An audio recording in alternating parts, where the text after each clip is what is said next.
Hello again and welcome to another Mordy and Glory Warhammer 40k video. In today's episode, I want to talk about every Imperial Guard player's favorite thing, tanks. Oh, we love our metal boxes in the Emperor's true finest, and recently they've had a few points decreases which caused much rejoicing. But I want to have a little look further. I want to dig a little bit deeper and ask and answer one simple question. Are cheap guard tanks a blessing or a curse? And so without further ado, let's not mess around any further. Let's mount up, roll out, and drive right into today's episode. Attention guardsmen, the Commissariat has detected you have not yet liked this video. Do so immediately or else you will face the Emperor's wrath. And anyone who has not yet subscribed to the channel will be transferred to the penal battalions. That is all. Move out! Now, first things first, for those of you who are not aware, Imperial Guard tanks and a lot of other units had their points updated in the recent Munitorum Field Manual, which is essentially the online PDF that GW updates every 3 to 6 months and adjusts points on certain units. They do this to try and help balance things, so if there is a unit that is overperforming or is having a lot of complaints made about it, then they increase its points, or they increase a support character that makes that unit really shine. And if there's a unit that isn't doing as well, or they think is not being taken, then they will try and decrease the points. Now, the GW balance team tends to update all of the factions at once rather than doing one at a time. And the Imperial Guard did receive several significant changes in the last update. A lot of units that had been doing very well competitively, such as Kazakin and Guard Artillery, like Basilisks and Manticores, went up in points, and there was much anguish and outcry from the Guard community. But at the same time, loads of our tanks got decreases. We had Hydras go down in points, Hellhounds go down in points, and I think for a lot of Guard players, what made them happiest was pretty much every Leman Russ went down in points, the only exceptions being the Demolisher and the Leman Russ Tank Commander. In fact, Guard tanks got so cheap that it is now possible to take a Leman Russ hull, a Leman Russ Vanquisher to be specific, for 145 points, which is phenomenally cheap, and it's led to a lot of Guard players really embracing the armored core and just getting their tank on. And these changes do certainly seem like an indicator from GW that they are trying to rein in the Guard's ability to sit back and bombard people with indirect fire, which can lead to some uninteractivity and a bit of feel badsies. And they're trying to encourage Guard players to embrace those iconic units. Just go for the big metal boxes. And so a lot of Guard players have absolutely, like I said, they have embraced this. And I'm not one to look a gift horse in the mouth. Just fundamentally, it is a good thing. Getting points decreases is good. And I have been trying out all sorts of different Guard armies, trying out variants of Leman Russes that I wouldn't go anywhere near before this update. I mean, I took triple Vanquisher. If you had told me at the beginning of 10th edition that I would not only use triple Vanquisher, but that I would enjoy it and I'd find it actually pretty good, I would not have believed you. But the fact that some of these vehicles have come down so much has really made them quite appealing. And these point savings have not only brought some of my existing lists down a little bit, so I can squeeze a few extra units in there, they've also opened up entirely new playstyles. And finally, we have this ability to take quantity as a quality of its own. You can get 6 tanks and have 3 sources of indirect fire, and also have over 100 infantry, and have all the characters in there if you want, if you really spec into these sort of cheaper options. However, having said all of this and started off on a positive note, I have also noticed an alarming trend in the Guard community. And I think that there have been some players, a significant portion of Guard players, that have started falling into a little bit of a trap. You see, it's all well and good fitting 3 Vanquishers and 3 Leman Russ Eradicators into your army list. But the problem is that I'm seeing Guard players that are taking lots and lots of units, but they're not putting any support mechanisms in place for those units.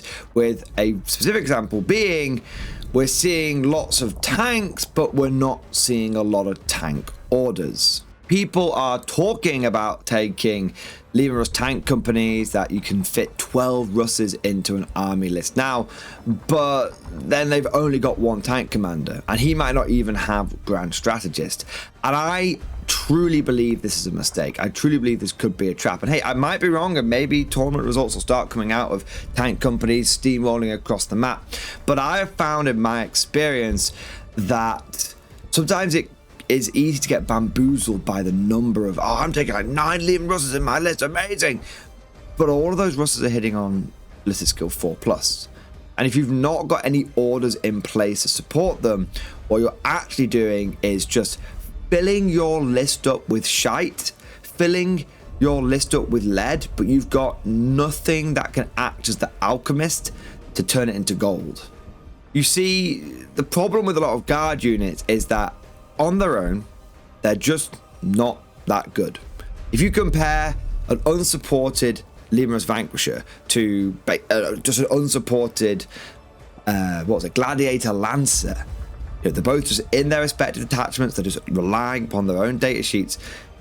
The Gladiator Lancer is going to come out on top 9 times out of 10. But the way that you can make that a much more equal fight is if you can support the Leman Russ Vanquisher. If you can have things like a Scout Sentinel to do daring recon to get reroll 1s, if you can have an order for take aim so you could be hitting on a 3, if you can apply those force multipliers, then your data sheet, which is decent, don't get me wrong, it's okay, but you take a decent data sheet and you make it a great or phenomenal data sheet. And you can take a bad data sheet and get a lot of work out of it. You can really make it punch well above its weight with the simple application of some orders and some other units and maybe a stratagem or 2. And of course, it's not just about your own force multipliers, it's about what the enemy can do to try and screw you over, to try and throw a spanner in the works. Your Leman Russ might hit on a 4+, and that might look decent on paper. Look, it's only 50-50, but if I'm taking like 2, 3, 6 of these things, then sure, they're going to hit loads, right? Well, no, because what if your opponent has -1 to hit? What if your opponent has -1 to hit a -1 ballistic skill like Death Guard? You're absolutely screwed if you're just relying upon that base ballistic skill 4+. Having extra orders and extra ways of getting rerolls insulates you against the shenanigans that your opponent might pull. This is something that I think often gets overlooked when people do math hammer for these Guard tanks. They see the 4+, they math it out, they work out how many wounds and hits they should be getting, but they don't take into account that not every time your tank fires, it's going to be under ideal circumstances. And then when you actually use this thing, you realize, oh, hit on a 4+ rarely feels like a 50-50. So I guess the big question is, what's the solution? Should we not be spamming tanks?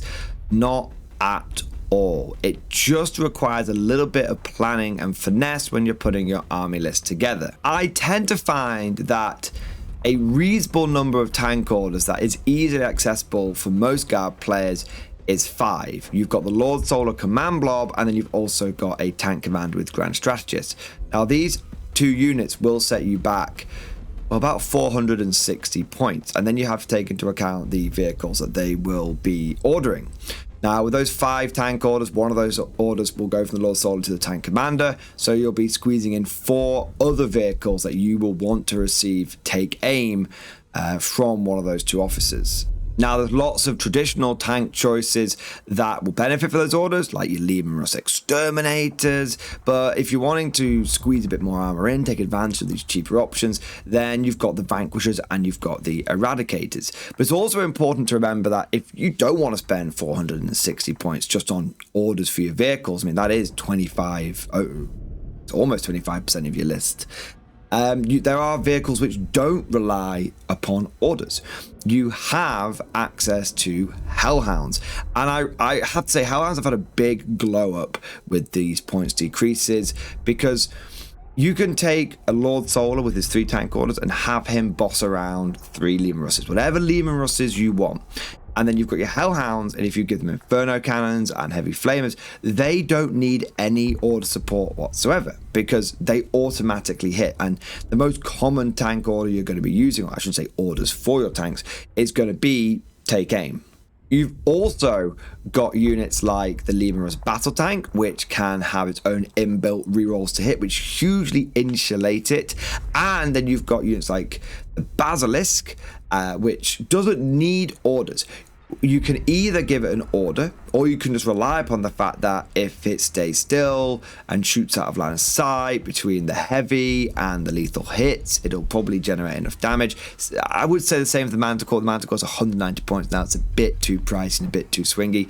But also, you can take Sentinels. So Basilisk can, in a fully way, almost receive like a pseudo order, because Sentinels can daring recon something that can get rid of the penalty for indirect fire, and so then you've got your Basilisk up to hitting on a 3+, which is kind of what we're aiming for, without having to use a tank order to achieve that. So let's just bring all of this together, because we've been throwing a lot of shit at the wall. Guard recently received some points decreases, and that is good. But you can't just shove 6, 7, 8 Leman Russes in your army and expect that to produce results.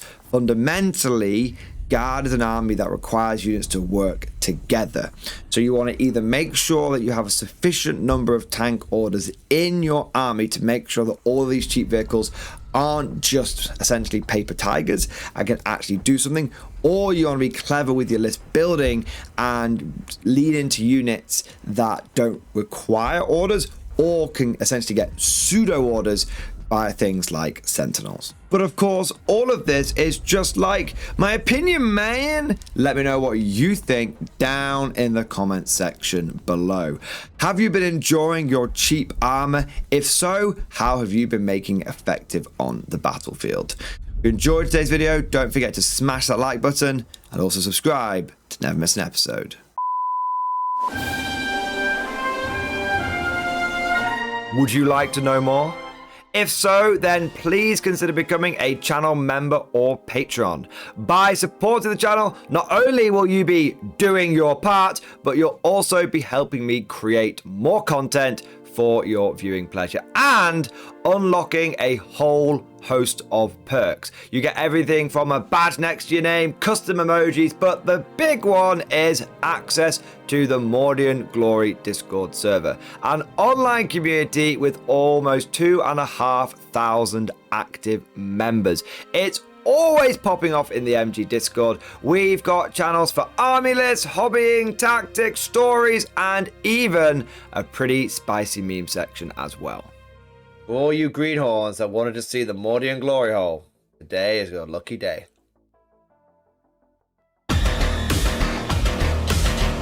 And joking aside, I do want to say a massive thank you to all of the current channel members and patrons. You guys are amazing, truly the lifeblood of the channel. I could not do Mordian Glory full-time without the incredible and generous support of my members, so thank you guys so much. And last but certainly not least, I want to say a personal thank you to all of my top tier patrons. These are the War Masters, the people who have truly gone above and beyond the call of duty. So a heartfelt thank you to Alex Dengal, Bonbon Vert, Mad Larkin, Marcus Roberts, Mark Panconi, RJ Scorpion, Swordfish Trombone, Try Again Bragg, John Stubbs, Nick Walsh, Diesel Fox, and August Varney. Seriously, guys, thank you from the bottom of my heart. Your support is incredible and it makes a huge difference. Thank you so much. That's all for now. Hope you've all enjoyed today's video, and of course, as always, see you guys next time.